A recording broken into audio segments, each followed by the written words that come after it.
Coffee with the Coastie is brought to you by On the Coast Publications, the publishing house for On the Coast families and On the Coast over 55 community magazines on the central coast of New South Wales. Welcome to Coffee with the Coastie. Today I have the pleasure of sitting down with Dr Ash Bowden, aka Dr Dumore, as many know him. Originating from the UK, Ash is an emergency doctor at Gosford Public Hospital and has become somewhat of a local celebrity known as Dr Dumore, promoting health, movement and exercise on the Central Coast. Ash is also a passionate and caring human that just simply wants to do good, and I'm grateful to be able to sit down and chat with him today. Welcome Ash, aka Dr Dumore. Thanks for having me on. This is cool. Thanks for coming. We get to meet in this cozy little space. Nice, isn't it? I have to use this more often. I know, I might too. Let's see how we go. You're originally from the UK, that you moved to the Central Coast in, I think, early 2019. Can I ask, when coming to Australia, what made you choose to live on the Central Coast? I think it was out of my hands, to be honest. So I wanted to come to Australia, and then in terms of the places that I knew in Australia, it was Sydney, Melbourne, Cairns, and that was kind of as far as my knowledge went. And so to actually apply for jobs out here, I applied through a recruiting agency, and they kept offering me places that I'd never heard of, like names that I'd have no idea. So I keep Googling things and they'd say, oh, this is an hour and a half from Melbourne. And I'd look and it'd be an hour and a half sort of inland in the middle of nowhere. And I kept on saying, no, I kind of fancy something on the coast. And then eventually they said, what about Gosford and Wyong hospitals? This place called the Central Coast. And I Googled it and went, oh, this looks all right. That is near the ocean. It's not too far from Sydney. Yeah, tick. Messaged a few friends in Australia. Have you heard of these places? No, but we've heard of the Central Coast. It seems all right. And I sort of went, yeah, okay, that'll do. And I've come out and I just feel so lucky. It's such a nice place to live. Yeah. Complete fluke. Yeah, that's cool. Well, I think the Central Coast is grateful for you being here too. Yeah, thanks. Now, so then the Dr Dumore, when did you come up with that identity? And what was the driving force behind becoming Dr. Dumore? The initial thought to that, I was back in the UK working in intensive care, working with a professor who specialised in exercise testing. And so she did loads of research around exercise and its impact on health, specifically on cancer. And it was just phenomenal. She could quote studies and literature. And this whole ward round that we'd do, she was constantly sort of saying, this is why exercise is so important. You know, it will improve this patient's likelihood of leaving the hospital. It will improve this patient's outcome from cancer surgery. And just, I was there sort of in awe of her with her knowledge, but also of how impactful exercise was. And it also just felt really stupid that I was a doctor. I'd been working 2.5 years at that point. And I didn't realise how important exercise was to health and just every part of health. Yeah. And so working with her in intensive care, it was a real light bulb moment. I sort of thought, wow, this is cool. I want to learn more about it. I want more people to know what I'm learning now. I'd already planned to come out to Australia. So I came out to Australia, but I had this like bug now. I thought I need to do something in the exercise space. And while I was researching, and by that I just mean sort of reading as much literature as possible that has, you know, randomized control trials on exercise and cancer treatments and different things. One study that I read that was in the British Medical Journal stood out, and it showed this graph, and it showed level of activity along the x-axis and risk of a disease on the y-axis. And it had breast cancer, colon cancer, stroke, heart disease, diabetes. And as soon as you start going up with physical activity, the risk just plummets. Yeah. And it's this really sharp reduction in risk. And then it sort of plateaus out. And that just shows how much exercise can improve health. But importantly, you don't have to be an athlete. It's at the lower end of the scale that physical activity improves our health. Yeah. So if you're doing nothing, just doing a little bit more has a massive impact. And that message sort of stuck with me. It's not about being an athlete, it's just about doing more. Because when did that? You said it plateaued out at some point, I assume that plateaued out with regard to fitness. Like there was a level of fitness Yeah, where and it's actually there was no sort of volume of physical activity. Yeah. And it's not too far. It keeps having a positive impact, but it's not too far beyond what is our guidelines. And so our guidelines are to have 150 minutes of moderate intensity physical activity in a week. So 2.5 hours of moderate intensity, and that's not like full sprinting. That's just getting warm while moving. Is there like some level with like increased heart rate to 50% of normal, or whatever that like? Is there some so level heart like rate zones you can sort of aim for heart rate zones, and I think it's the sort of 60 to 80%. I think that's a real rough guess. Yeah. But most of what I've read when we say about moderate intensity is this idea of still being able to have a conversation, but feeling warm, starting to sweat. It's that sort of brisk walk. But as you can imagine, everyone is so different in their fitness level that some people can walk super, some people can run and they're barely sweating, whereas I start running and I'm pouring with sweat and I'm struggling to talk. So that's my vigorous activity. That might have been some time ago. Yeah, maybe before all of this. But yeah, that guideline is sort of fits with where the biggest impact on health is. And a lot of people aren't meeting that guideline. Yeah, and so that's where the message came from, like it's not about being an athlete, it's just about doing more. Yeah. And I thought, I'm Doctor, trying to find a social media handle. I was like, Dr. Do More sounds a bit cool, I'll do that. And it sort of just rolled from there. Yeah. And did you create that once on the Central Coast, or was that already something you'd created whilst you were in the UK? I think I created that. I very much started looking into all of this and had the idea of creating a website in the UK, but the social media, I think I joined Instagram when I got out to Australia. Never thought I'd have Instagram before that. I never really was interested in social media, but it's marketing, isn't it? Yeah, I know. Now you don't come across as someone that was never before interested in social media. It's that sort of like influencer type thing, isn't it? Yeah. But it comes with trying to spread this positive message. It kind of comes hand in hand. Part of you has to be like a content creator, a bit of an influencer. Although it makes my skin crawl thinking about that. So that also brings me another question. What was life like as Ash before Dr. Do More? Yeah, that's a great question because I barely think about that anymore. Yeah. I love every part of my life now and what I do. There was, back in the UK, I had some times where I was quite low and quite anxious, and I struggled with my mental health. I've always exercised, and I can thank my parents for that, for always being people that took me to sports games and training and sort of really encouraged me to stay active. But as I got into university and time in university went on, and then working as a junior doctor in the UK, my mental health just was sort of just declining. I was very anxious, and with that came depression at times as well. And it was only, I think I broke up with a girlfriend at the time when I was in Southampton, and sort of turned to fill the gap with more exercise. And I thought, I'll talk to a personal trainer, I'll get a program, I'll actually really lean into this. And it's only when I started exercising, I had a program that was like 5 sessions a week, pretty intense. I remember struggling to walk at work because my legs were sore after the Monday session, and it was like I was really putting a lot of effort into this. But I was just so much happier.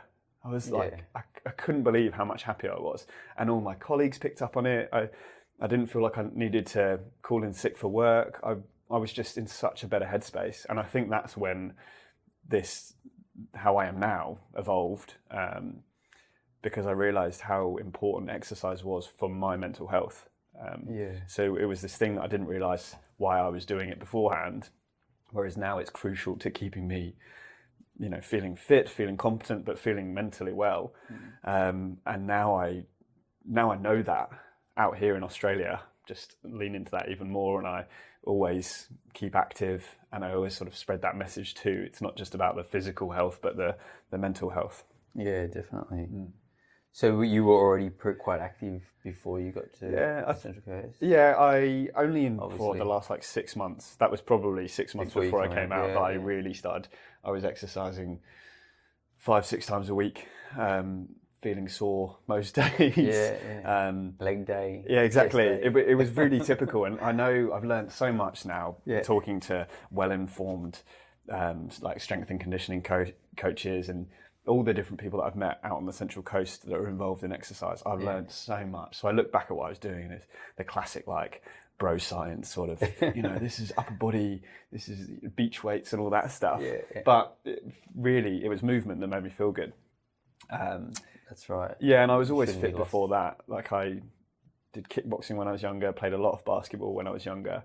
And that was probably some of my happier days as well. When sort of 16 to 18, I kept really fit, and then went to university, and suddenly it was more trying to get to your lectures and trying to pass your exams, and that slowly just fell by the wayside.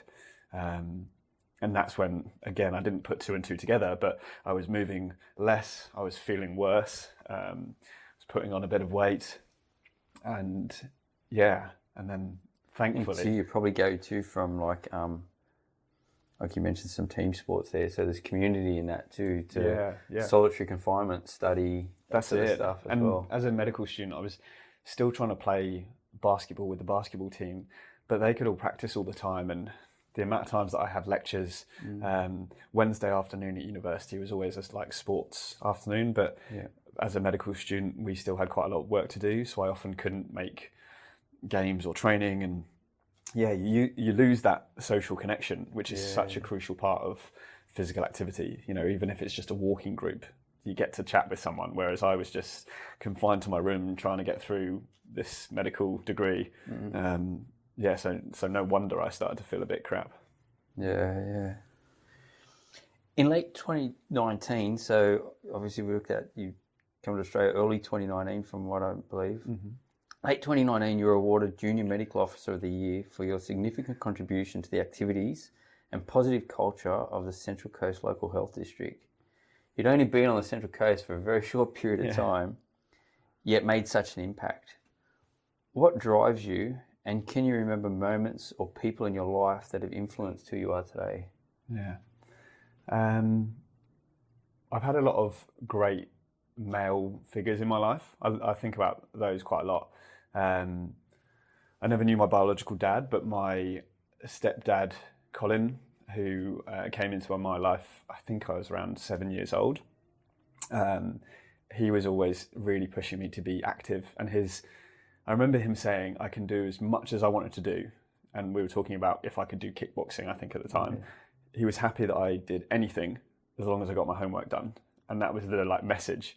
And actually, the busier I was, the more productive I was, and everyone knows that, right? If you have a whole day to do a task, you take the whole day to do the thing. The last 10 minutes. Exactly. Whereas if you're a busy person, I think there's a saying, isn't there? If you want a job done, give it to a busy person.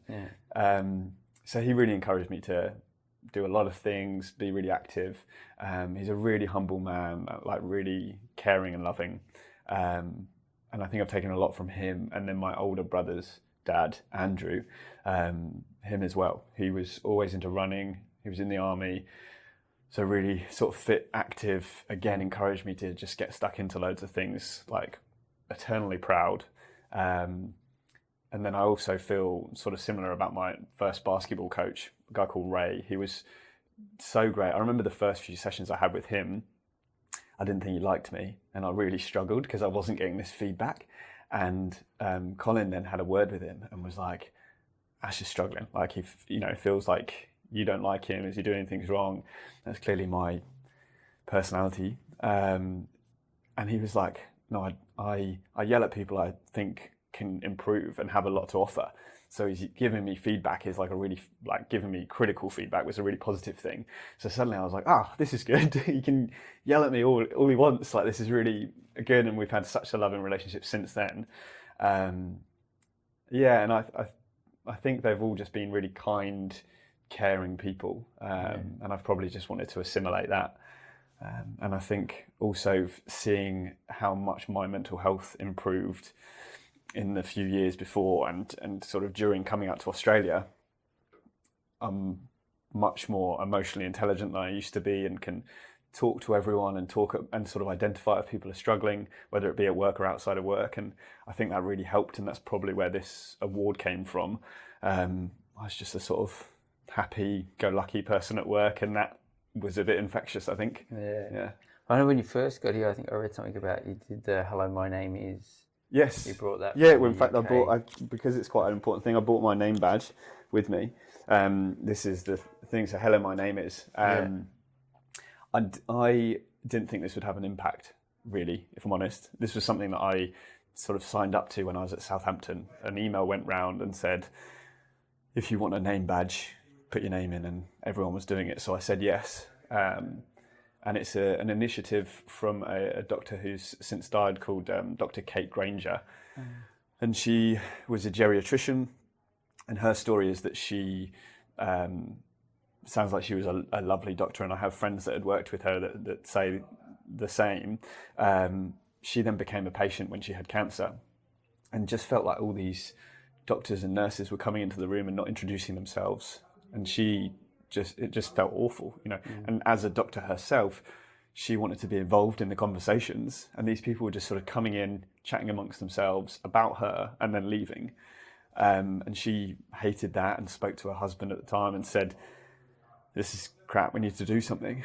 And so her and Chris created "Hello, my name is," which is just a name badge initiative. And I've been wearing mine since I got out here, and the impact is mad. I didn't realise how useful and sort of more meaningful your interactions with patients are. Like, I've always introduced myself. I think that's the polite thing to do. Yeah. But the amount of times I talk to a patient, and after a consultation, they'd sort of then look at my name badge and then say, "Thanks, Ash. That was like really helpful," or "I really appreciate that," or "I really appreciate your time." But there was this moment of connection where they just check your name and they want to use your name. And then when they're talking to other people, they can say about you. And I think there's a bit of a fear still that if someone knows your name, they'll know if they want to make a complaint or something. But the truth is, if they know your name, you've probably communicated well with them, and it's so much less likely to have complaints. Yeah. So yeah, that initiative, I never thought it would be such a thing, but it had such a big impact. So I then started ordering badges for colleagues that I worked with, and I think we've ordered almost 500 badges now on the Central Coast for people that work sort of in and out of both hospitals. Yeah. It's been really cool, but it's all over the world. And I do want to make clear, it's not my initiative. It's this other thing that I just sort of want to encourage. It's really has a really big impact with patients. But I mean, you'd never remember a doctor, or not never, but it'd be very difficult to remember a doctor's name, because at the end of the day, whenever you're speaking to a doctor, you're more concerned about the information that's going to come out of their mouth than than them saying, "Hi, my name's Ash." Yeah, it's the next bit that you're going to be listening to, right? So, and I mean, how hard is it to remember anyone's name anyway? The amount of times we have interactions, and you do the whole introduction, and then straight away you've forgotten their name. I think we all do that. So, yeah, but I'm terrible. Yeah, everyone is. I make a real point now. I apologise, but what was your name again? yeah, exactly. I use that line all the time. Yeah. No, that's cool. So I know and you touched on this before, a very large part of what you promote is physical exercise, and we'll no doubt go into that in more detail. Though you've also posted online about seeing a psychologist for the last few years, and mentioned that it has to be one of the best things that you've done for your health. Firstly, I've been lucky enough to sit down and chat with you before, and I commended you last time, and I commend you greatly for your openness. As I know the post impacted me, as I'm sure it did many others. If you don't mind, can we talk a little bit about how seeing a psychologist has helped you mentally and potentially physically? Yeah, no, definitely.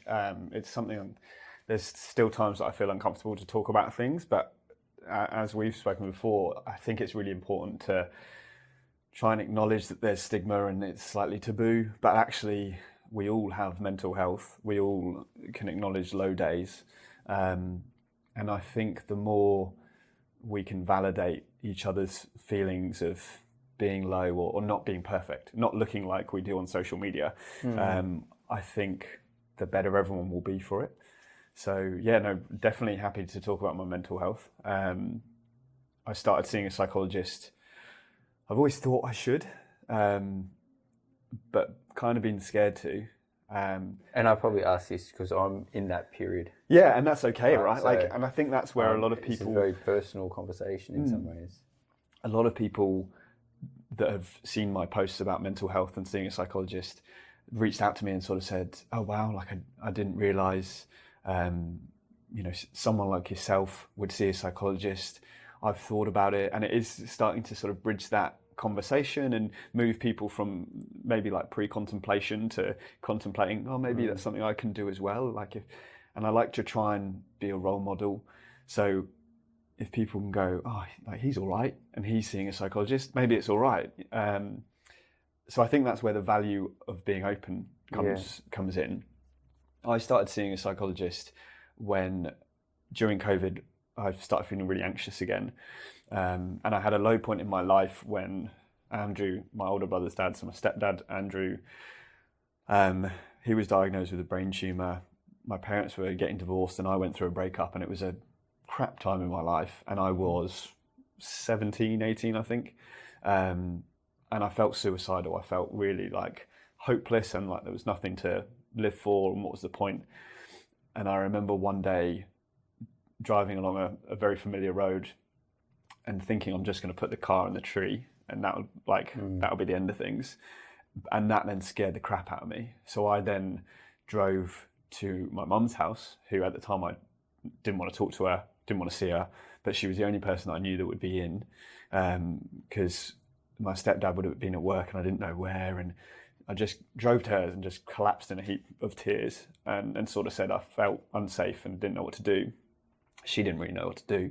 I think she called a doctor who booked me in for an appointment in a few days' time. But that's kind of how it is, sadly. But I'd done the safe thing of just getting myself to support. So anyway, fast forward, after that, I've become a lot more aware of support and even talking to friends and family and sort of hopefully not getting that low.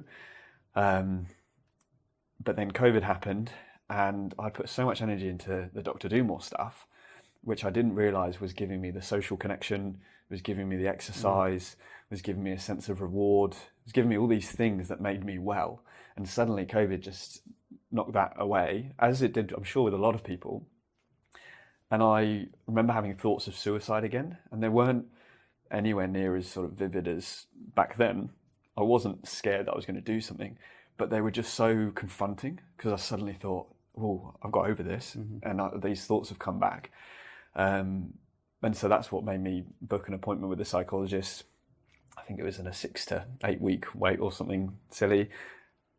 But I went in and thought, I need to... You had to wait the 6 to 8 weeks? Yes, yeah. Unfortunately, there's quite a long waiting time with psychologists, and even just acknowledging it at the time was a safe thing to me. And I think I then spoke to some of my close friends back in the UK. So I've got this support network that I encourage everyone to have, and that open conversation. Yeah. So thankfully I was nowhere near as sort of unsafe and as low as I had been before, but that was the trigger point. But the thing that had stopped me wanting to see a psychologist before is I was worried that all of the things I do in some way come from me feeling like I'm not good enough, like I need to be worthy of people's love and attention and whatever. So I felt really anxious, feel really anxious a lot of the time. But that's probably why I got through medical school, and it's probably why I've done the things I've done. And my fear was, if I talk to a psychologist and we fix that, what if I just become a sort of sloth on the sofa and don't do anything? I genuinely thought, I maybe this is the payment for doing good things, which in hindsight is such a silly idea. But I've spoken to a few people that feel similarly. You know, they're sort of driven for what may feel the wrong reasons, and so all the discomfort comes with it, and that then think, well, I have to go through this uncomfortable feeling to have the good results, you know, to be whether it's a loving dad or a good colleague or whatever it is. I just have to, that's the price of working hard. Yeah. So thankfully I've worked through that with a psychologist as well. Because is there something there with like feeling like undeserving of something, so therefore you feel like potentially that, like those bad, that bad feeling, whatever, you sort of beat yourself up. You're allowed, like it's part of it. I don't know. I don't even know how. Yeah. So for me, I often feel, I still feel, but I'm sort of more aware of it, that I need to be achieving to be of any value. And so when I'm doing things, whether it's getting awards at work or progressing with the Dr. Do More projects, or even just turning up to work, like as a doctor, I get a lot of value from being a doctor. If I'm not doing those things, then I start feeling sort of worthless, and what's the point? And that question of like, what's the point, gets harder and harder to explain. And that's when I think, well, what's the point of living, essentially? And it's a pretty sad and dark thought.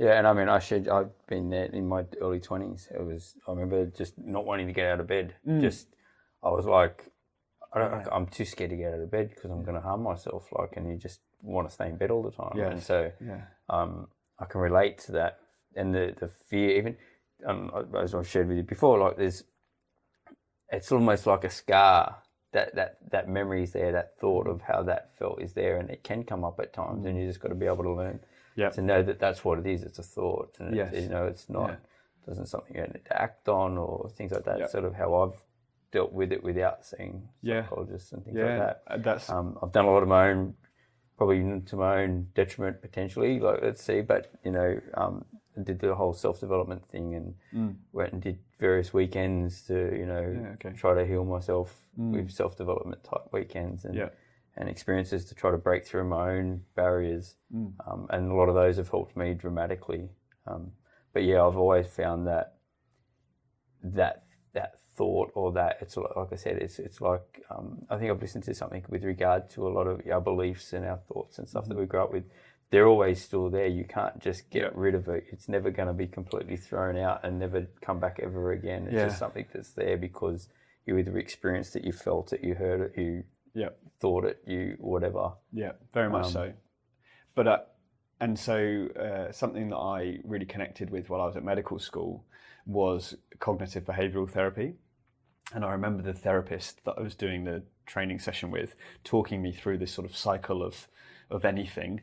There can be an event that happens and that triggers thoughts. So literally anything, you turn up to work, or you literally any event, witness a car crash, and that triggers a thought, which triggers feelings, and we then tend to act on those feelings.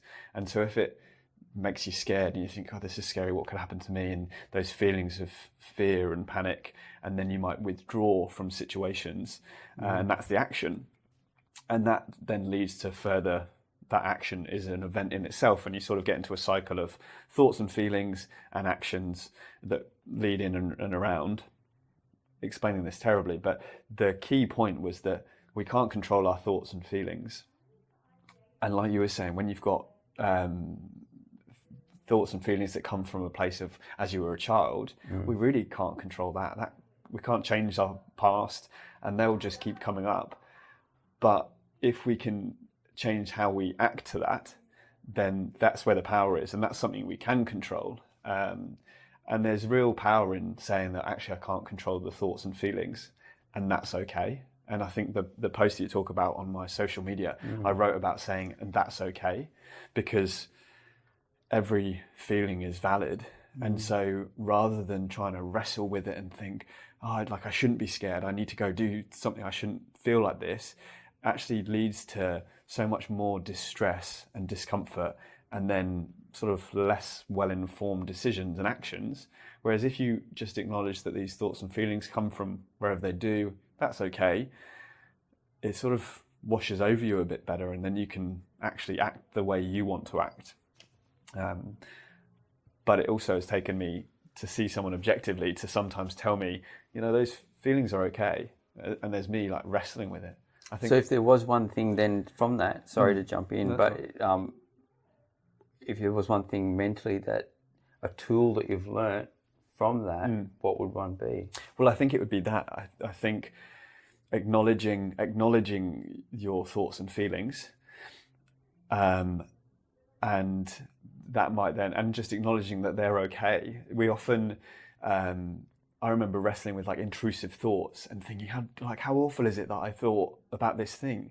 Like, if you're ever standing on a ledge, people often have an intrusive thought of like jumping or pushing someone off. And I remember thinking, that's awful. I'm a horrible person. How dare I?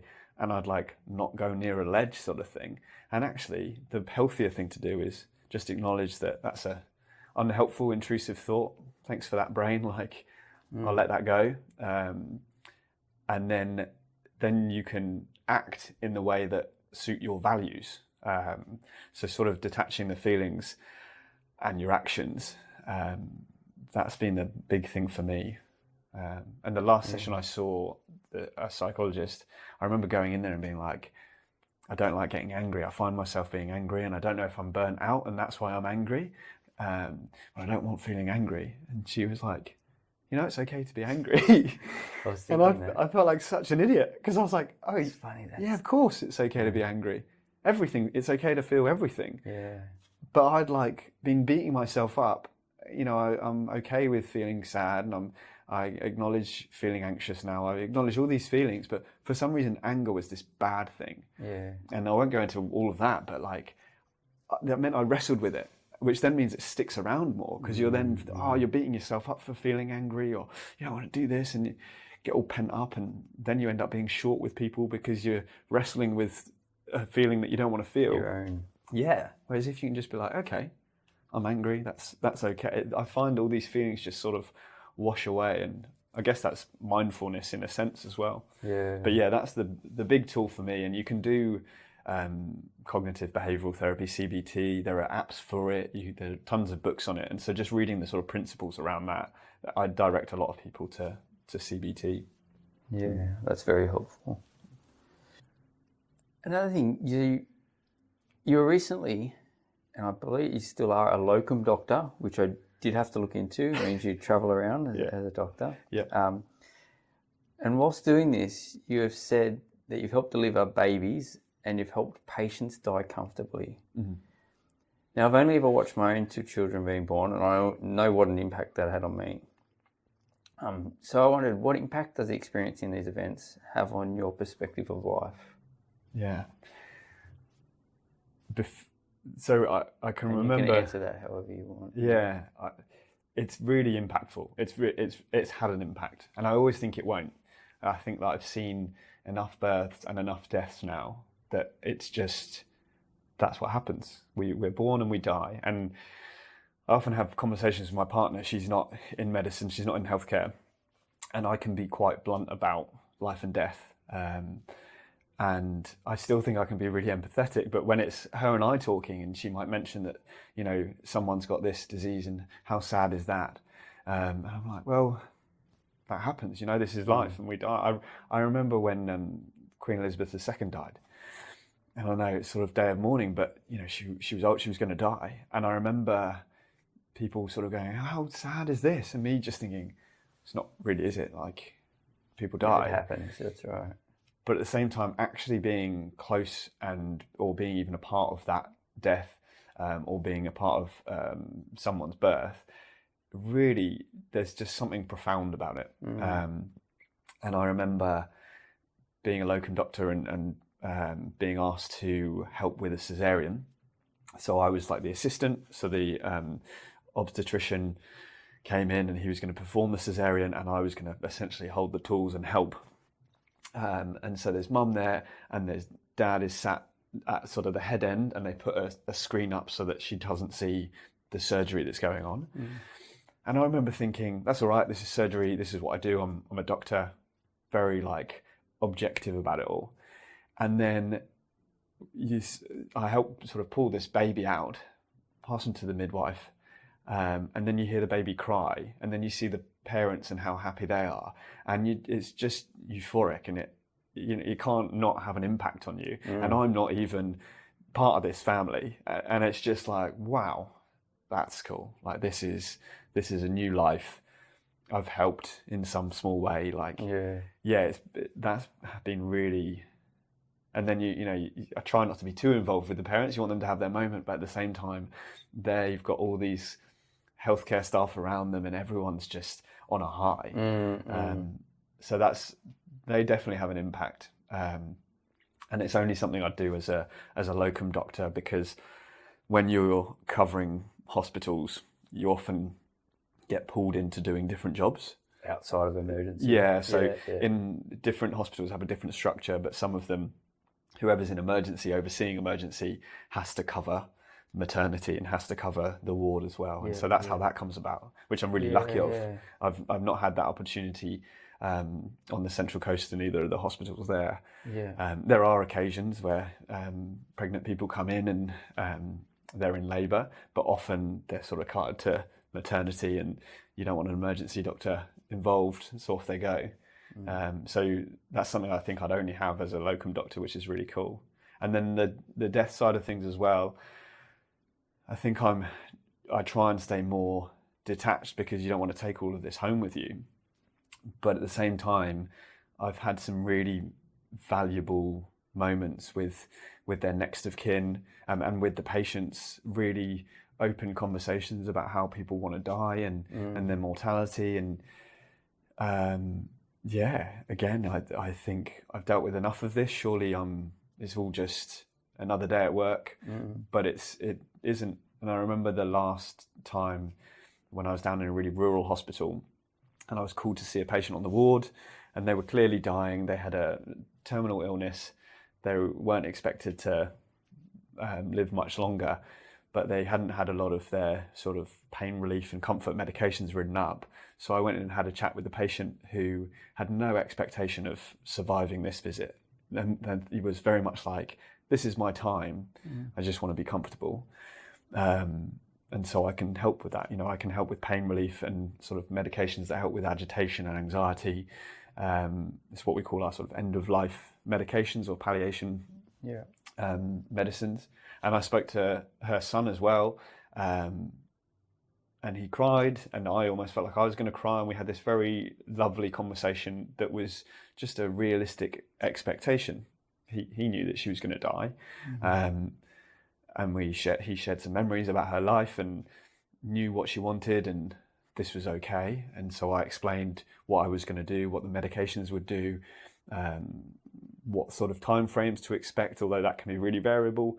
And I said, I'm going to go back to emergency, but you can find me, I can come back at any time. And then I got a phone call later to say that she had died, and I came back in, and the son was by her bed, and that felt like a good experience.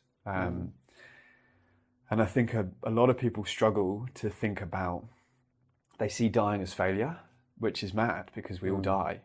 And so it actually feels like a really big success to have someone comfortable and to fulfill their wishes, and to have the closure for the person that's next to them as well, that person was looked after and cared for, and they weren't in pain. But yeah, those moments stick with you. And there's plenty of, sadly, but realistically, there's plenty of patients that have died, and they all have an impact on you in some way. No, because I know for myself, I'd see it as an appreciation of life. It just, every time I hear about it or read one of your posts, I'm just like, it just has to make me stop and think and just appreciate life.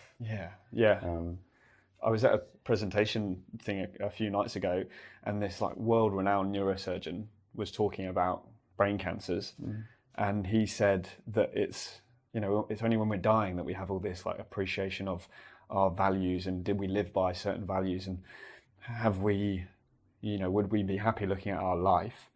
But while we're living our life, like in these years, we're often just on this hamster wheel and getting by. And he was like, I think being more comfortable with death and acknowledging that is where we'll all end up will help us to think about how we want to live, what values we want to live by, humor, selflessness, generosity. And so then, as long as you're living by those values, you're living a good life, and hopefully you don't then get to your deathbed and regret anything, and you've got all the right relationships because of the values you're living by. So yeah, even he was saying that, and it was. And I have read somewhere too about like how because in, let's call it Western culture, because I don't know how else to explain it, that they're more hidden from us. Yeah. So therefore, it's not something that everyone, like some people will get old and never have seen someone of their body or whatever that may be. Yeah. Okay. So therefore, it's sort of not really a thing to go, oh, gee, I need to appreciate life now. Yeah. Where there's other cultures where they have very little, but it's everything. The whole journey of life is right in front of them. Yes. Yeah. So therefore, they're Yeah. happy kicking a ball around with nothing almost. Yeah. Right? Because they see the whole journey there at your doorstep, rather than in some of our cultures, it's more hidden. Okay. I don't know how true that is, but I did read it and went, oh, gee, I can see some. Makes sense, doesn't it? I can see some sense in that, Yeah. You posted a before and after image on Instagram that said, look at how I've changed in 12 weeks. It was from June 22 to September 22, as you were turning into, the fit you. But there's a third picture of a much younger you. Yep. What was Ash like back at this age? It was different. It reminded me of my younger days. Yeah. Admittedly, you were much fitter. Much fitter. Skin and bones. Oh, well, that's what I was. That's what I was too. So I was. I looked at it and just thought, wow, there's hope for me yet. But that third picture, what advice would you give you if you could speak to that younger self? It would all be about mental health. It all. It would be worry less and love yourself more and stop thinking about and worrying about what other people are thinking about you. I was so self-conscious and just all these, everything I did was because I wanted to have other people to like me or that sort of thing. So I think it would all just be, and I'm fortunate enough I've got a younger brother. I wish I was more connected with my family. But I've got a younger brother that when we grew up together, I was fortunate enough to be able to embark that on him and say, because he was so similar. He cared about what everyone thought about him at school and maybe to a lesser degree, but maybe not, physically how he looked and all of these things. It's all just wanting to, I don't know, other people to like you or love you. I think we all experience. Which we all do, don't we? But actually, the older you get, and so many people have said to me, it's post 30. As soon as you're over 30, it just changes. And I'm 32. It feels like that now. It really does feel like you get... It took me a little longer. Yeah, fair enough.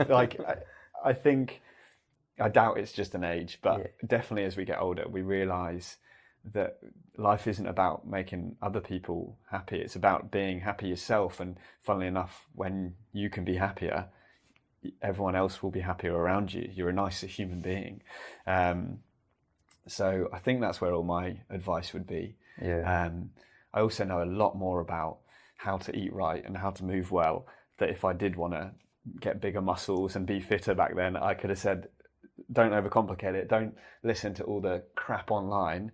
You just need to eat more, get enough protein and move well. And I would have explained that. And that probably went, oh, right, okay.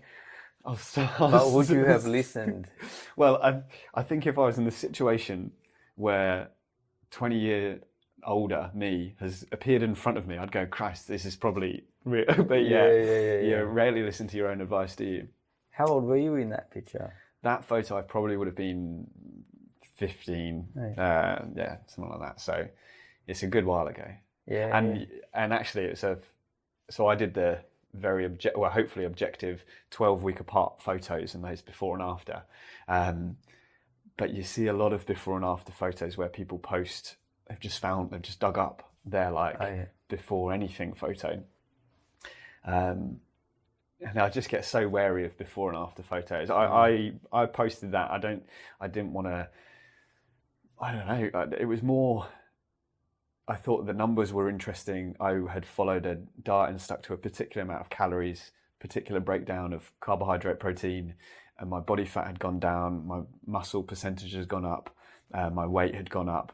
And it was, for me, it was almost like a scientific study into myself. Like, look at this. If you follow this, this is what happens.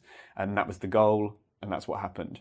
Yeah. Whereas, as you know, on social media, there's so much before and after photo stuff, and there's these quick diets and these quick exercise programs that play on people's insecurities of like, you can lose this much weight. So yeah, I'd try not to post it like that. But hey.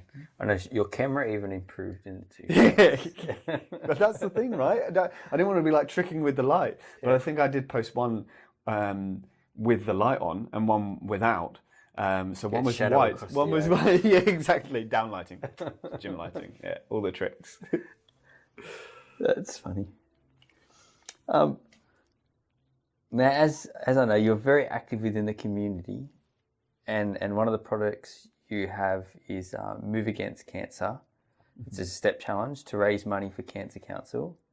Can you talk about this and when the next step challenge will be? Yeah, this is one of my favourite projects or initiatives. So Move Against Cancer, it's a step challenge. People can register and use any device nowadays, sort of tracks your steps. So whether it's a smartwatch, your phone, or people have like a little pedometer that they can get. And the goal of the challenge is for everyone to kind of gain an awareness of how many steps they're taking on an average day, and throughout the month of September to try and increase their steps. I'm a bit wary of even the word challenge, because a lot of people then think, oh, I've got to do a certain amount and it's got to be really intense. And actually, the biggest value for everyone comes from just getting involved. It's just, even if you do 2,000 steps a day, you become aware of that and you go, okay, well, if I park my car further away, or if I take the stairs every so often, I can increase that a little bit, then that's huge.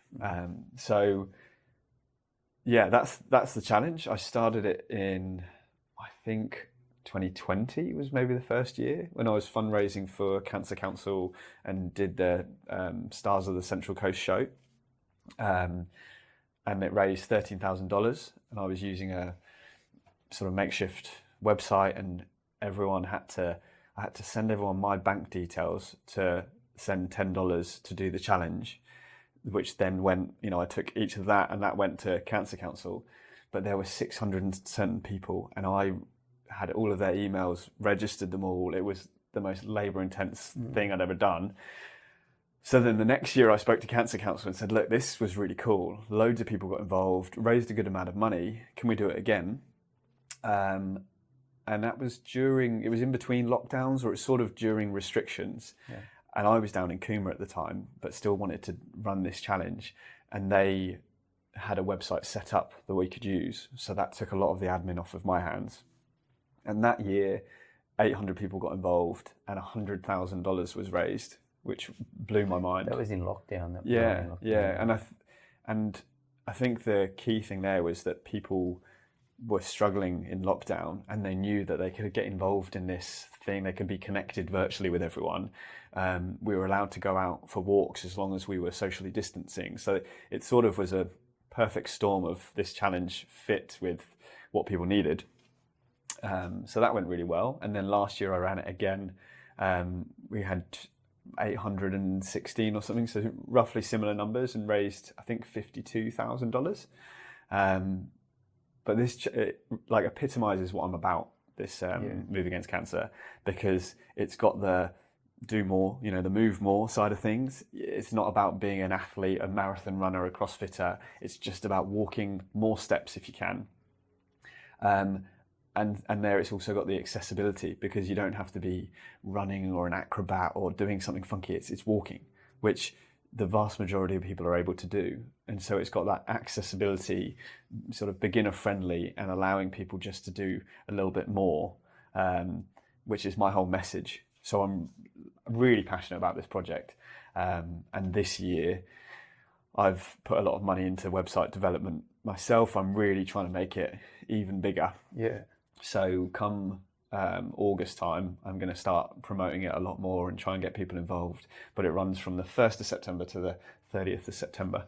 And we give prizes out, and we name the top steppers and the biggest fundraisers and the biggest teams, all this sort of thing.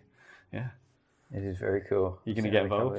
I think I'll have to. Yeah, I think you'll have to. I didn't think about it last year, but now that we've met, I don't think I'm going to have an excuse. No. I hit under the radar last year. I was keen to come up. I'm curious, and this may go hand in hand, is how did it come about the first time, and why Cancer Council as opposed to any other charity? Sure, yeah. so I was approached by the Cancer Council for their show that they do, which is a fundraiser, Stars of the Central Coast. So I think because I've been making a nuisance of myself as Dr. Dumore, they were like, we should go talk to this guy and see if he wants to do some fundraising. And I'd never done fundraising before. And so they came and spoke to me. And I think at that time, I hadn't really spoken much about my dad, Andrew, either, who died from a brain tumor, from brain cancer.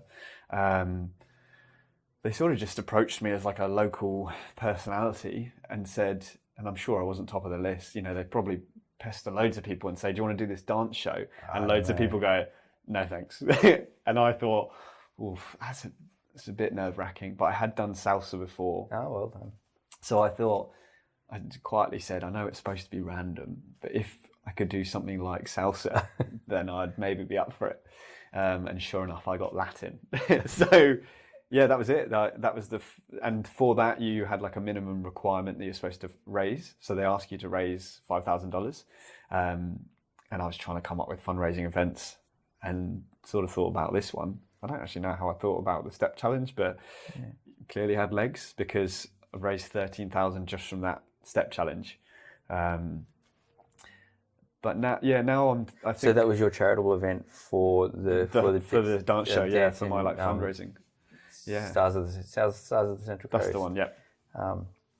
Yeah, right. Yeah, because other people I know, mutual Kate, and I know other people of course, that have ran functions, like they've ran different things like to be able to raise money. So that's different interesting. things. So that was the thing you did. That was my thing. Well, I thought cool. I have to do something active, don't I? I can't be Dr. Dumore and run like a movie night. I had to do a fundraiser that was active. Yeah. I ran a few gym fun workout things, but it was hard to get numbers. And a lot of people have gym memberships, so trying to entice them to a different gym for a different workout is kind of hard.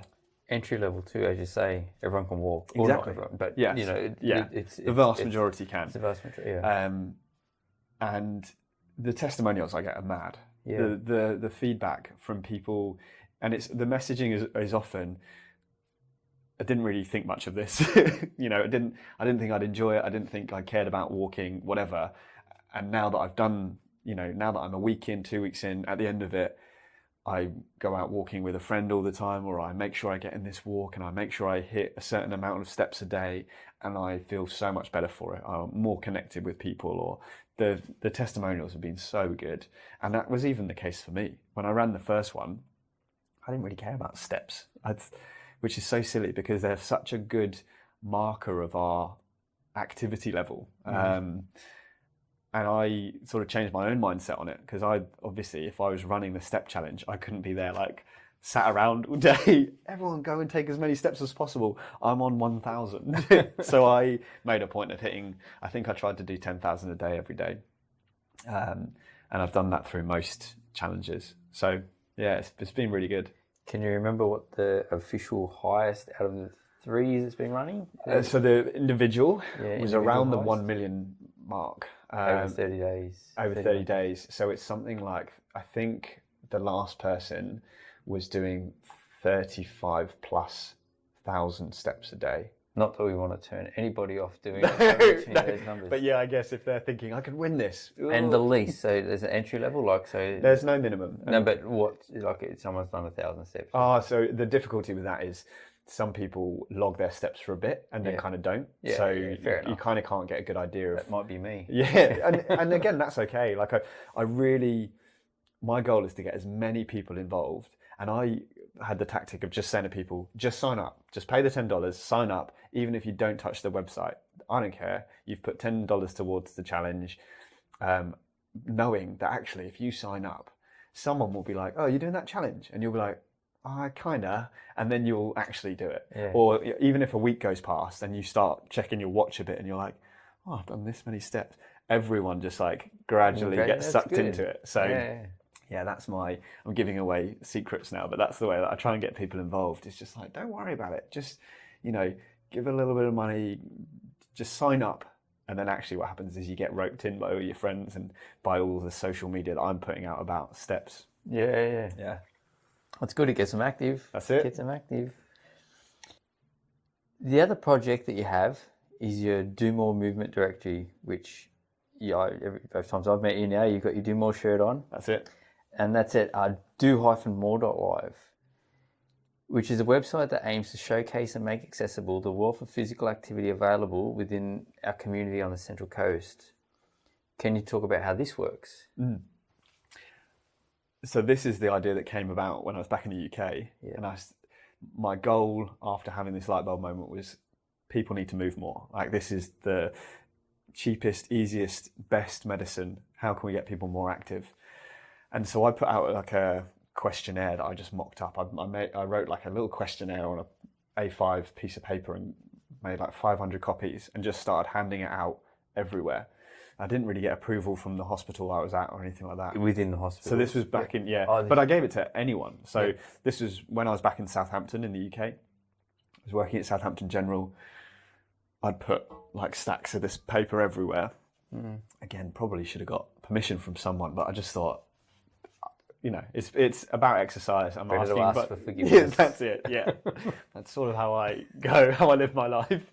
And I was just fascinated to hear what motivated people to move, what they perceived as their barriers, what things they like doing, and that sort of thing. So I got these questionnaires back, and there were obviously trends. Time was a massive barrier. I don't have the time to do it. But then people would also say things like, I'm a shift worker and I can't find the classes that suit me, or they'd have like really specific barriers. I remember someone put HOCM on, HOCM, which is hypertrophic obstructive cardiomyopathy. Okay, help me out. Very, very specific, very sort of niche heart disease. Oh, okay. Can affect younger people, it can lead to heart failure. They clearly had that diagnosis, and they felt because they had that diagnosis, they couldn't exercise, which is an understandable way to think. The reality is that it probably made them more short of breath, reduced their exercise tolerance, but exercise would still benefit them. But it just shows that everyone has their like real niche perceived, I can't do it because of this.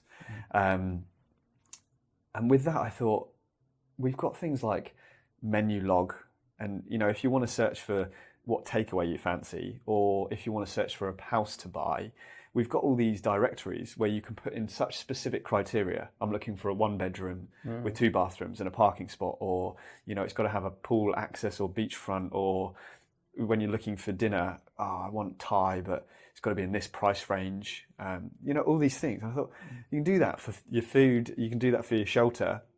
Movement's so crucial, but we can't search. We can use Google, but we can't search what classes are on at this time, what things like that. And it can't be that complicated, I thought. So I had this idea of just creating a directory. And then when I got out to Australia, I started looking into website development. So I was looking at how to do like HTML, which was in hindsight ridiculous, because there's no way I was going to learn how to create this website. But that's where I thought I'd start. And then I spoke to someone and they said, you can use these websites where you just hire people and they can create it for you. And they usually do it relatively cheap. And I thought, well, just to see my idea, that'd be cool. Yeah. So I paid $1,500 and a chap in India made this website, very sort of rudimentary view, but it was the directory that I had in my head. Yeah. And then I started asking friends that were active and ran gyms if they'd sign up to it and put their details in there. And I think I got about 120 businesses registered, and it started to sort of take shape. And I thought, this can really add value. Like, if this existed and every physical activity provider was on this website, then when you and I are thinking, well, I wonder what I should do at the weekend, what should you do with your kids? Or maybe you've been going to the same gym for a while and you want to change things up. You could go, well, I'll go to this website and I'll just put in things that suit me, times that suit me, or whether you perceive yourself as a beginner or intermediate or advanced, or the different types of exercise you like, if it's weightlifting or if it's outdoors. And then hopefully you'll see everything that's available on the Central Coast, and that might then encourage you to get more active. Yeah. Curious, have you put like ability for different illness, like HOCM, like if I have? So I wasn't going to, because there's so many, but actually thinking about that questionnaire that I put out and how people really relate to their diagnoses, that's the next step to put on. I'm going to put on, so the important thing to remember is that this isn't a specific treatment for individuals, but people identify with certain conditions. And a lot of people have been told, they've been diagnosed with diabetes, for instance, and they said, hey, you've got diabetes. If you can make your diet better and you can exercise more, you'll better treat your diabetes. So those people then go, I'm a diabetic and I need to exercise. So if they were using the website, that's something they'd want to see. The reality is that most exercise providers, local gyms aren't catered, they're not directed. That's right, there would be some things that wouldn't come up in that search. So that I assume the provider would have to put in, yes, this is something that I'm if they're interested able to deal with or would like to help people in specifically. The really, really valuable thing though, and this is why it's definitely going to be a feature on the website. In Australia, we've got exercise physiologists, and their role is to essentially facilitate safe movement for anyone. And so if someone comes with a heart condition, with clearance from their doctor, they can get that patient moving through safe movements and slowly then progress. Because the goal of exercise is just to progress so that you're fitter. And the fitter you are, the more your body can deal with, and the more improved your health will be. So an exercise physiologist can sort of help you go from potentially being really sedentary, barely being able to move at all, to finding safe ways to do it. And if you've got arthritis that affects joints, they can find modifications to movements and stuff like that. And so with that specialist being a thing in Australia, anyone that's looking for exercise, even if they've got all of the medical conditions under the sun, they could still go to an exercise physiologist. And so that's kind of helpful for me, because under all of those conditions, exercise physiologists will still appear. Very interesting. Now I'm going to touch on something that you were going down that path before, and I thought I know I'm going to ask you about it later, I think, and that is, it was on around award round with Professor Levitt in the UK, that you said you realised your why. As with each patient, she asked what's their exercise tolerance, and you'd look at the unconscious patient with the ventilator attached, a combination of drugs running through their veins, as you put it, to keep their heart pumping, and think, I didn't ask. They couldn't answer. Can you tell me firstly, is there a way to work out their exercise tolerance in that situation, like where they can't answer, you didn't ask, they can't answer? And secondly, what is the why that you worked out? So exercise tolerance is a sort of slightly medical term for how much someone can move, how much they can tolerate. And so for you and I, it may be that we can go for a reasonably fast run, probably up an incline, before we go, I can't do this anymore. Whereas, before I say, see ya. Yeah, exactly. I'm out. Goodbye. Whereas quite a lot of people, unfortunately, at home, they move between their sofa and their kitchen with a 4-wheel walker or something. And that's those 5 meters, that's as much as they can tolerate. And when they get there, they have to sit on their 4-wheel walker. So when I'm talking to patients, those are questions I'm asking, how much movement do you do? How much physical activity do you do? And they may say, I go for a 10K run every day. And I go, oh, wow, it's good on you. Or they may go, I don't do anything, like I sit at home. Some people are bedbound or chairbound. In terms of actually finding that out if they're unconscious, no, there's not a way to do it. There are formal exercise tests, but that very much takes someone to be getting involved. But I still could have found out. She wasn't being unreasonable, Professor Levitt. She was asking me a question. Basically, did you look through this patient's notes to see what they did before they came in? Did you contact any family? Often there's a family member at the bedside when you're in intensive care. So you can ask, what's this person like? Were they a marathon runner that got into a car accident? or were they, or are they a 90-year-old person with with COPD or something, a chronic lung condition? Yeah. That doesn't do any movement at home. So I could have asked those questions, which was her point. The why is, when she was saying this is how important it is, this is how much it reduces their risk of dying. Like, physical activity reduces your risk of all-cause mortality. So that's your risk of dying from anything. And so she was throwing out like facts about exercise and physical activity. And I was just like, oh, right, I've dropped the ball here. I should have probably figured out how active this person was. I didn't think it mattered. They're, like I said in that post, they're ventilated. So there's a machine that's blowing air into their lungs, and it's showing me volumes and different numbers. There's drugs that we're pumping in to keep them unconscious, to help their heart beat, to help their blood vessels constrict. And I was looking at all of these numbers and thinking, I got to tell her this because these are probably all the important things.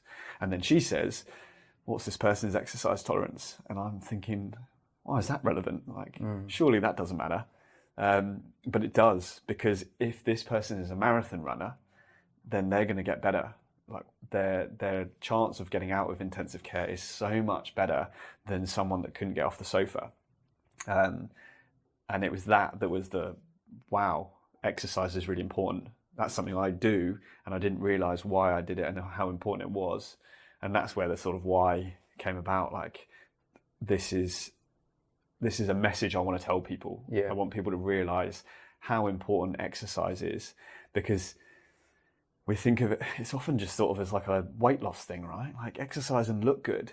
And it's like, no, like, exercise and be fit so that you can deal with things. So that if, worst case scenario, you got hit by a car, you will probably be okay.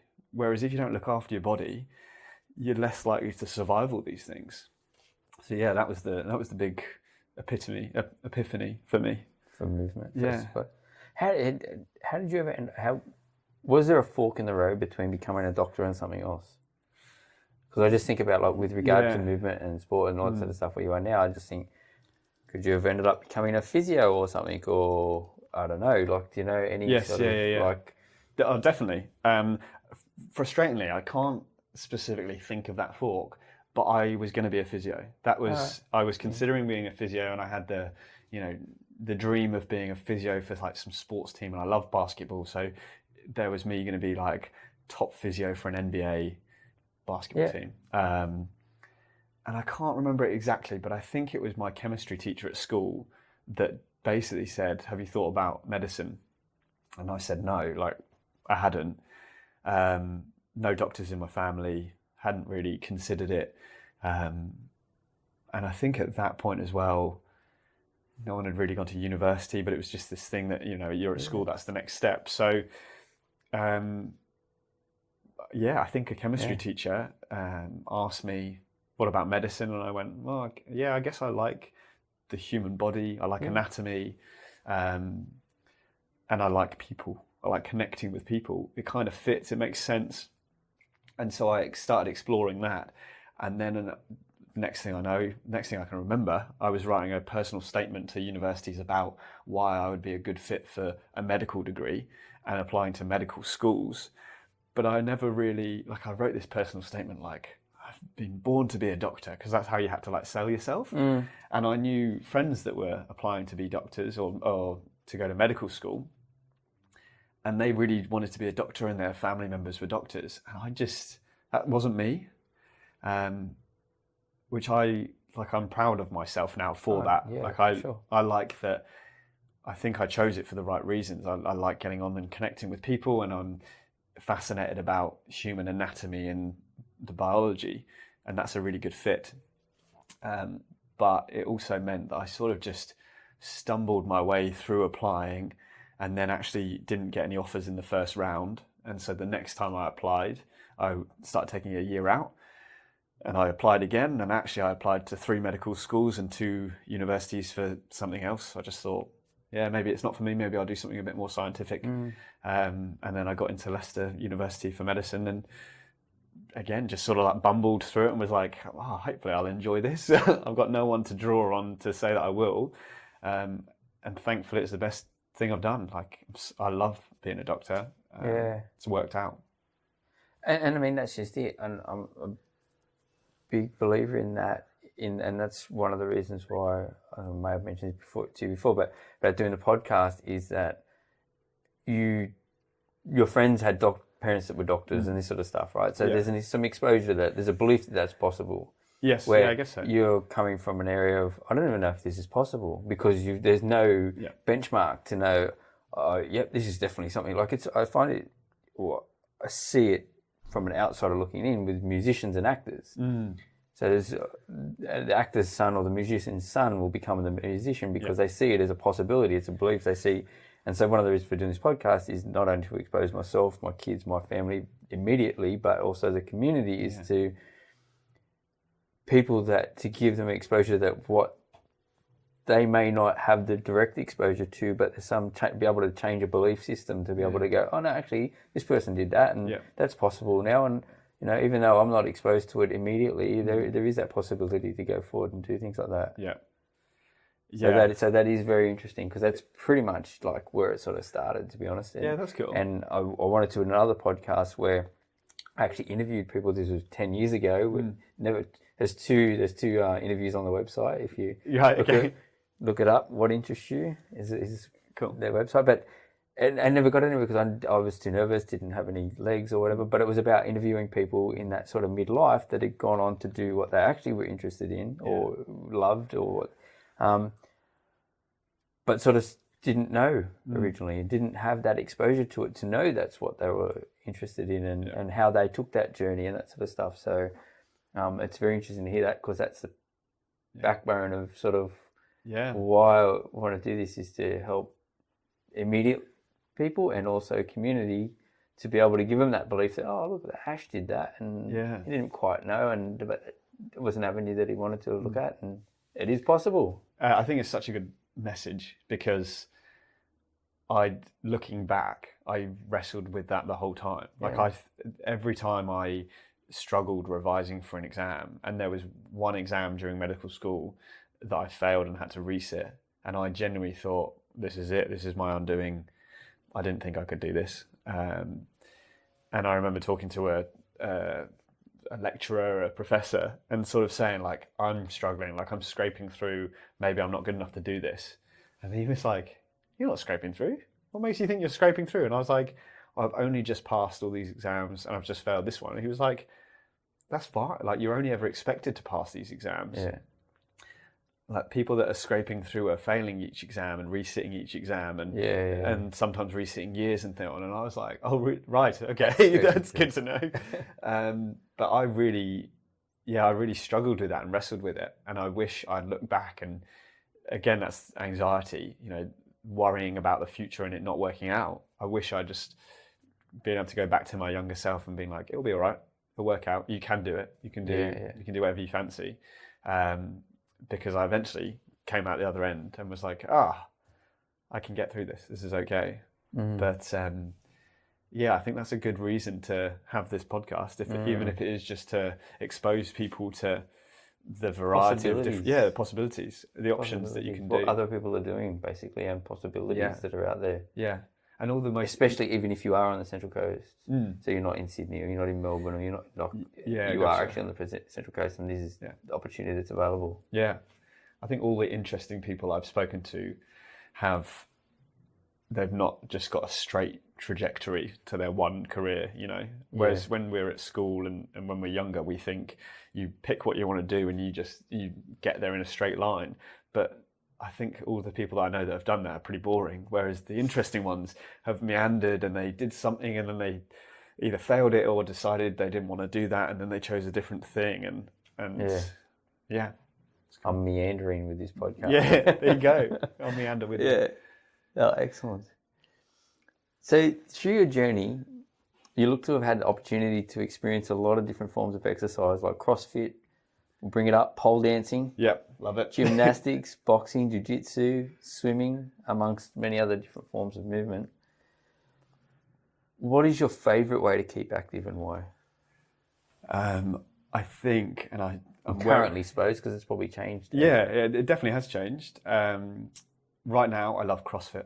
I absolutely love it. And I'm wary that it's got a bit of a sort of cult feeling. I think a lot of people look at CrossFit and it's often looks really intense, looks a bit odd. I know a lot of people find it quite intimidating because there's such a variety, and the like elite CrossFitters are Elite, extreme, but really extreme.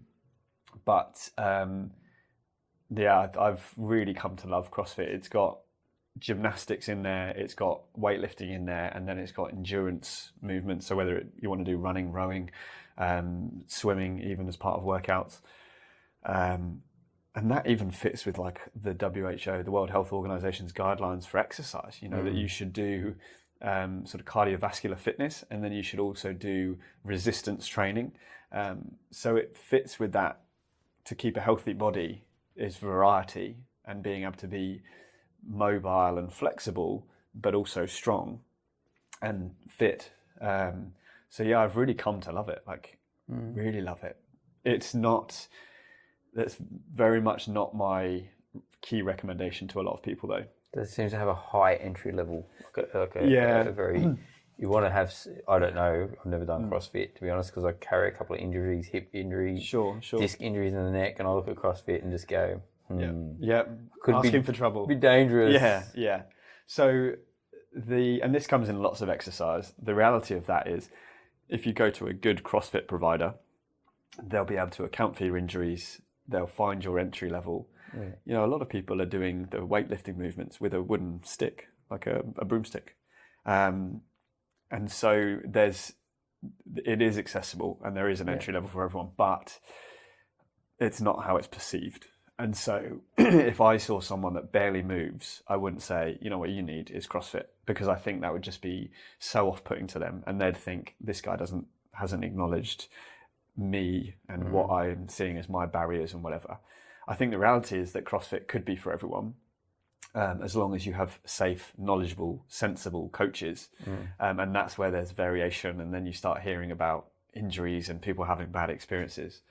But that comes with a lot of things, you know, that comes with all sorts of different... I've gone to jiu-jitsu studios where they really just throw you in and you come out feeling beaten up. And then I've gone to others where you're like really nurtured through and everyone is really careful, and I've been taught so much, like we've really broken things down, and I'm like, oh wow, same movement, same exercise, but completely different delivery. But yeah, CrossFit is definitely my favorite, but in terms of what I recommend to the majority, and remembering that the majority of people barely move, walking is the main thing. I'd literally say, try and be aware of your steps and how much you can walk. And then I encourage people to get involved with personal trainers, like finding someone that can be their accountability person and that can approach them with like a personalized program, rather than, I think we've all had this, where you turn up at a new gym and you're just like, there's a lot of people in here. There's people taking photos of themselves in the mirror. There's people doing bicep curls over there and leg press over there, and it just doesn't feel very welcoming. So as much as gyms are fantastic, sometimes they're not the best for everyone either. Yes. What's your favourite exercise? To be honest, I just enjoy going to the gym, running, and just doing general compound movements. Yeah, cool. Like deadlift or squat, or like standing overhead press rather than like seated. Okay. Like rather than really isolate stuff. I just but controlled movement, purely because I've thrown my neck out. And just through different things I've had, and you'll be able to help me here for the name, radiculopathy, when you have nerve pain, like radiculopathy. I've had that down both arms, like to the point where I'm like cut my arm off because I'm in tears and I can't handle the pain anymore. I've had that down both arms. I've got a torn labrum in my hip. Nice. So I have like the hips just are something I can always feel. It's just never like, it's good. But you know, so I don't. When I think of something like CrossFit, I just like to do, like you said, even doing some exercise like but I have found as I get older that I'm much better off doing compound movement stuff rather than isolated moving stuff. So but still movements that you can control. But movements that I can control, I can do at my own pace. Like I did many years, like when I say many years ago, at least 6 years ago, started to do like that class sort of stuff.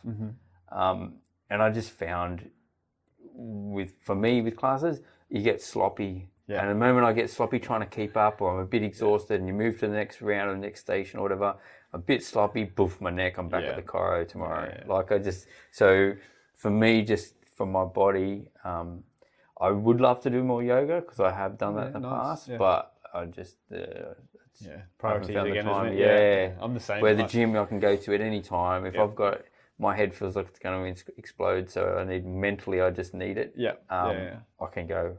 And that's usually when I go, to be honest. I don't go enough. I don't go regularly enough. Fair enough. I go at that point where I'm like, if I don't go now, I can't concentrate on what I'm actually doing. So I just need to go and release. Yeah, cool. But so that's mine. There you go. That's still good. So I wish I could run more, but I do find my hip plays up a bit because I did used to enjoy running. But I've struggled to get into running. Anyway. What have you found to be the most challenging? In terms of exercise? In terms of exercise, in terms of, in general, it could be pole dancing. I was going to say, I think it might be.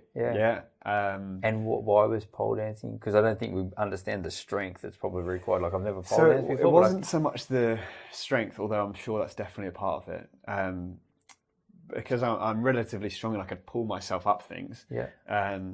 But it's so I always, you look at people that do pole dancing and they're in something what looks quite skimpy, and I've always thought, I'm not really sure why they're doing this, and is this part of the allure of pole dancing?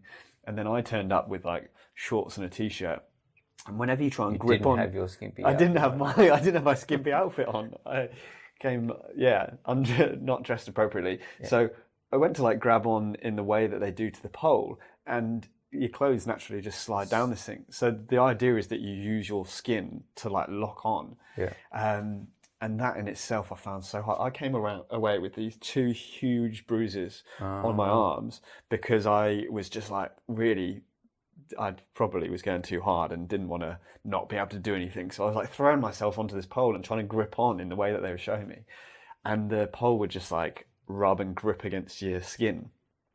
So the way that the guys and girls that do it can, lock their legs around the pole and keep that tight friction so that they can then move around it. Very much in awe. And I went and I've had a couple of group sessions, and then I had a private session to get some content with Peach Pole Studio, and the instructor, she did a little routine, and she was unbelievable the way she could just move around this thing. And I basically like shimmied it up like a fireman and then just like slid down. So got the shot. Yeah, exactly. Got the shot. I don't think you could call it pole dancing though. But I found that really challenging. That, and then jiu-jitsu is probably next. That's really, I just don't know how to hold anyone or it's mad. And you come across an experienced person with that, and they can just very easily put you in a position that is uncomfortable, so that you're tapping. They go, got him. Yeah, exactly. And there's me like, come on, do more now. Exactly. I'm strong enough that I'm like, I'll be okay. And you like try and grab, and there's me just like grabbing an arm, being like, what do I do with this now? Or like trying to grab around the neck.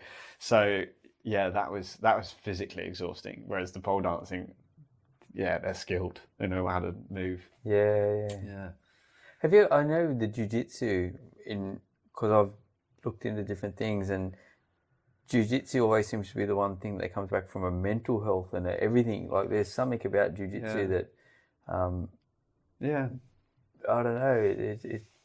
I have seen that a lot actually. It's becoming more popular. Do you know why? Like I suspect it's more the sort of the culture and the attitude than anything else.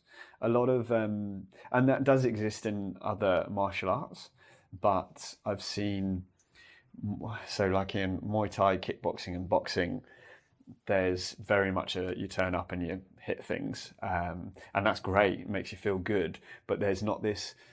There's less emotional intelligence to it. Whereas with jiu-jitsu, a lot of the places, especially on the coast, they really make a point of like parking your ego. Don't come here to be better than other people, because there'll always be someone that's way better than you, for one. It's more about everyone being a student, everyone teaching each other, and that sort of brings out a bit of vulnerability. Especially like blokes turn up, they might feel really strong and fit, and actually they need to be comfortable enough to say, I don't know what I'm doing here. And I think that's probably where it comes from, whether people acknowledge that or not. But that's what I've really felt. Plus, you're getting really up in someone's space, you know, like heads in armpits. How's And, it going? yeah, exactly. You kind of got to be comfortable enough with them, haven't you, when you're hugging sweaty men or women. When they're dripping all over you. Yeah. So I think that's, you know, parking the ego and being able to be a student really helps with that. Yeah, cool. What have you personally gained the most from both physically and mentally? Is it CrossFit?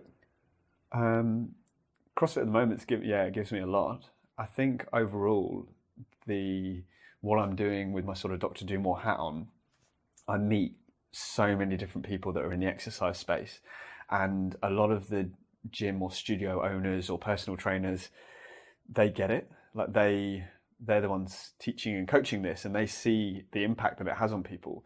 So I often have this like really enthusiastic conversation about how good exercise is, because they get it.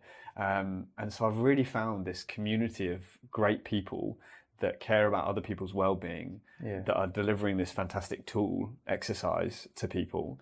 And that's probably the overall benefit for me. And so throughout my week, I'll have different sessions with different exercise providers. Last week, I went to an exercise physiology session with an EP who ran VHAB, and so it's postnatal. So I was with a bunch of women who had newborns, and they were doing movements to improve their pelvic floor and so on, which is hilarious because I'm there and we're all talking about how I can work my pelvic floor, and I'm trying not to pull a funny face while I'm trying to get things working. But like, we're connecting about that, and I'm learning about the challenges they're going through and seeing how much of an impact this session is having on their health after they've given birth. And I get that every time I go to a session, and it's just so good, this connection and seeing how much benefit people get doing this positive thing. So that's like a big overall part of it. And then within different exercise communities, there is this real sense of collective. And you get that a lot with CrossFit. I think it can look like a cult from the outside, because everyone cheers everyone on to get this different rep or to get this particular skill. Like, I'm trying to master a movement at the moment that's called toes to bar, which is you just hold the bar with your arms and you're hanging off it and you're trying to bring your toes to hit it. Is that when you were flicking around? Yeah. If you see any of my videos, I look like I'm a floundering fish. I've watched plenty of your videos. Yeah, of course. All the research. Of course. I've watched plenty of you flicking around. Yeah, I have not. Well, I'm trying to do this movement. But it's that sort Looks of pretty thing. good to me. I don't know. Well, What's it meant to look like? It's not meant to look like that. But when you get your first rep of something, there'll be a group of people that know that you've been working on it, and they'll be like cheering you on. And if you've lifted slightly heavier than you have before, then, you know, they'll be giving you a high five and stuff. So there's that real sense of community and everyone supporting each other. I think that's not unique to CrossFit. You know, that's in loads of different places. But yeah, I get loads of value from all of it, really. Yeah, I think that's one of the things with any sort of fitness. Like, until you walk in the door or whatever, you don't know that cheering will come to you as well. Like, there's that entry level, before you get in the door, that you don't realise how supportive a group of people are going to be to a beginner. Yes, Until you actually go in, but like opening the door and stepping through is the hardest part, as they say, definitely. right? It's that first step is very intimidating and stress inducing, but once you've done that and someone's come over and introduced themselves and showing you how to use different equipment or get involved, and you realize that, you know, you didn't have to be this certain level of fitness that you may think you have to be, because that's what a lot of people do, right? They go, no, I've got to be fit enough to do this thing. Yeah. And you're like, no, you don't. That thing is going to get you fit. Yeah. Yeah, that's right. Yeah. Can you share what your own nutrition and exercise diary looks like? Yeah, of course. I track my calories and the breakdown of those calories in protein, fat, and carbohydrate. I wouldn't preach that my diet's the best diet by any extent, and that's why I like talking about exercise. Can't be, it's got snakes in it. Yeah. Well, but this is the thing, right? So a lot of people think about foods as like good and bad foods, and that's something that I'm letting go of a lot more. Again, I wouldn't say my diet's the best. I could definitely have more vegetables. I could definitely have like more whole foods, and I'm trying to cut back on the amount of meat that I have for the sort of ethical, environmental reasons as well. But my standard day, I have Nutrigrain for a sort of morning. It's not really breakfast, it's more the meal that I have before I go to exercise. But I'll weigh that out and then I put that in my Fitness Pal so that I know what I'm having and how much carbohydrate and protein's in it. And then I'll go and exercise, and I like having an oat milk after as well. So like a chocolate milk, but one of the ones that's got extra protein. So again, that's got 30 grams of protein. And then I might have some snakes for extra carbohydrate because I've just done 1.5 to 2 hours of exercise. And then about snakes? Some snakes, like 50 grams of snakes I usually have, which is roughly 4 snakes. Yeah. And then I'll have like a late breakfast / lunch kind of meal. And at that point, I tend to have a lot of chicken or white fish, and then just vegetables and some form of carbohydrate, whether it's like... This is lunch. It's sort of... I don't tend to have... my day has 4 to 5 meals in it. Mm-hmm. So I have 4 meals. One of them is like a post-workout meal. And then I also have pre-bed. I'll just have like a protein shake or something like that. So it can really vary. Some days, some days I eat a lot of snakes because they're a really good source of carbohydrate. More than 4. Yeah, more than 4. Some days I've had like 200 grams of snakes because I've had some after I've exercised, and then I know that I just need to get a lot of carbohydrate into me because of the amount of exercise I'm doing. But when I'm shoveling my face with snakes, I'm thinking, this can't be good, can it? But that's where I'm trying to loosen the reins on good and bad food. Yeah. What I've learned is how I can manipulate my body composition with the amount of calories. So if I eat more calories, I'll gain weight. And I know that my maintenance calories are around about 3,200 calories in a day because I'm pretty active. Yeah. And so if I have that amount of calories, I will stay the same weight. And then I also try and make sure I hit a certain amount of protein, which for me, I try and hit 2 grams per kilogram of body weight. So I'm 84 kilos, so I'll try and eat 168 grams of protein in a day, which can be a struggle sometimes, but that's where protein shakes and my oat milks come in.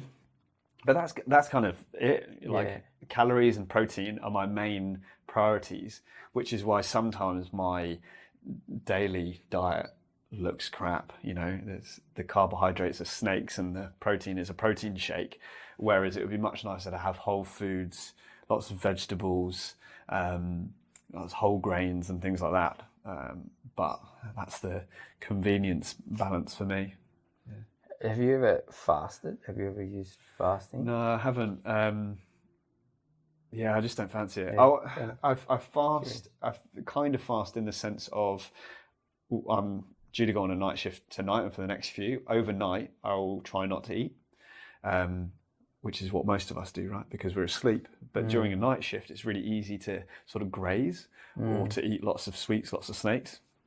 But there's quite a lot of research that shows that it's quite harmful to our long-term health if we're eating overnight because of our circadian rhythm. And so that can mean that sometimes I'm not eating for 6 or 7 hours, which doesn't sound like an awful lot of time, but my average day, I tend to eat every 2 hours. Yeah, right. So that 7 hours on a night shift can sometimes feel like a long fast. A long time without snake. Yeah, exactly. And your exercise routine then? So at the moment I do CrossFit 4 times a week. Wow. Monday, Tuesday, Thursday, Friday. And on those days, I've got a coach that's written me a program with extras, as he calls it. So I go in and I do 30 to 45 minutes of CrossFit training. So at the moment on a Monday, I do front squats and some toes to bar stuff.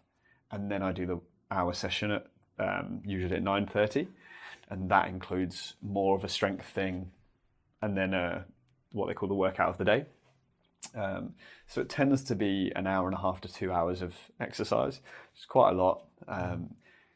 Again, it's not what I'd recommend to other people. I'd never expect someone to do this because, we've got busy lives, kids, family, like work. But I love it, and this is my thing. So there's a part of me that I want to be a role model and show what people can do, but that also I don't want to say to people, you got to do what I do, which is 4 times a week, 2 hours of CrossFit. And then on Wednesday and Saturday, I try and do some sort of slow cardio. And then Sunday's my recovery day. But I'm trying to make sure I hit 10,000 steps on all of those days as well. Yeah. What's the slow day? So I might sit on a bike and just turn my legs over. I've got a heart rate monitor, and I'll try and sit in that zone 2, which again I can't remember what percentage that is, but that's where it counts as like your moderate intensity. We're talking about building your zone 2 tolerance up. That's it. Yeah, exactly. So in terms of trying to build my overall fitness up, they say that you should spend roughly 80% of the time at zone 2 and then 20% of the time pushing your threshold and your sort of race pace. So I don't do any of that 20% stuff because I do it on the CrossFit days. So any chance that I get, I just do some slow cardio, and that really works as recovery too. And I might take my iPad and watch something or do some work, and I'm just turning my legs over. So it's quite nice. It's quite mindful. Cool. My final question: if or when you were to have children of your own, what's your one piece of advice you have learnt yourself, been given by someone else, or simply heard along your journey that you would pass down to them? I think it would probably be that busy thing that I was saying about what my stepdad said. As long as you get your homework done, and obviously that doesn't apply to every part of life because you might not have homework, but just being busy.